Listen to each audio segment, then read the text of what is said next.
హే హే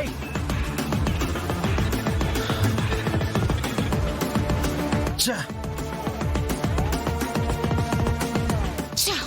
తప్పించుకున్నాడు. పర్లేదు JD, car number ఉందిగా.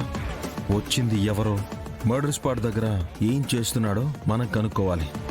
అవసరం లేదు. ఖచ్చితంగా ఫేక్ నెంబర్ ప్లేట్ అయి ఉంటుంది. బాడీ దొరికి పోలీసులు రాగానే చూడ్డానికి వచ్చాడంటే ఆ కత్తి ఘాట్లకి ఇతనికి ఏదో సంబంధం ఉంది. అది తెలియాలి అంటే ముందు చనిపోయింది ఎవరో తెలియాలి. ఒక కీ కాలర్ మీద ఉన్న టైలర్ అడ్రస్ తో అతను ఎవరో కనిపెట్టడం పెద్ద టాస్క్. పద వెళ్దాం. మేడం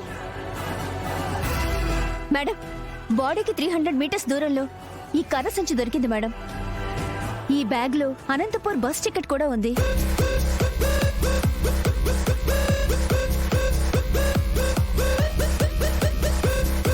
బాడీ మీద కత్తిపోట్లు, బాడీని డిస్పోజ్ చేసిన ప్లేస్ కి 300 మీటర్స్ లో ఇది.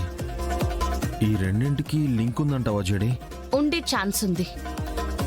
ఆ బాడీ ఎవరిదో కూడా మనకు తెలియకుండా ఉండాలని గుర్తులేని లేకుండా కూడా చేసుండొచ్చు. చంపిన స్టేట్ లో కాకుండా పక్క స్టేట్ లోకి తీసుకొచ్చి బాడీని డిస్పోజ్ చేశారంటే ఎవరో చాలా పెద్ద ప్లానే చేసినట్టున్నారు మ్యామ్.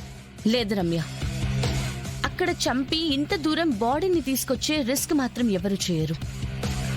దానికంటే అక్కడే బాడీని ఎవరు గుర్తుపట్టకుండా డిస్పోజ్ కూడా చేసేయచ్చు. మర్డర్ చేసిన వాడిని కనిపెట్టాలంటే ముందు చనిపోయింది ఎవరో తెలియాలి కదా జడి. బాడీకి 300 మీటర్స్ దూరంలో ఈ కర్ర సంచి దొరికింది మేడం. అనంతపూర్ బస్ టికెట్ కూడా.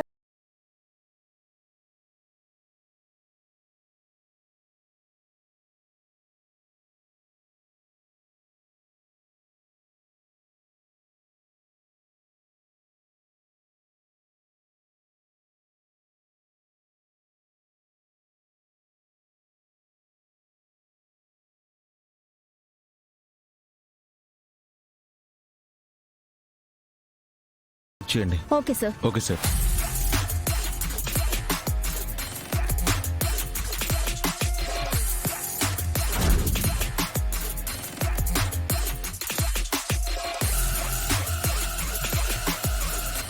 ఈ కేసు చాలా విచిత్రంగా ఉంది.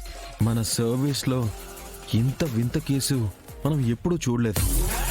అయినా బాడీ ఐడెంటిటీ కూడా మనకు తెలియకూడదని ఎవరైనా ఎందుకు అనుకుంటారు? ఏం జరుగుతుంది?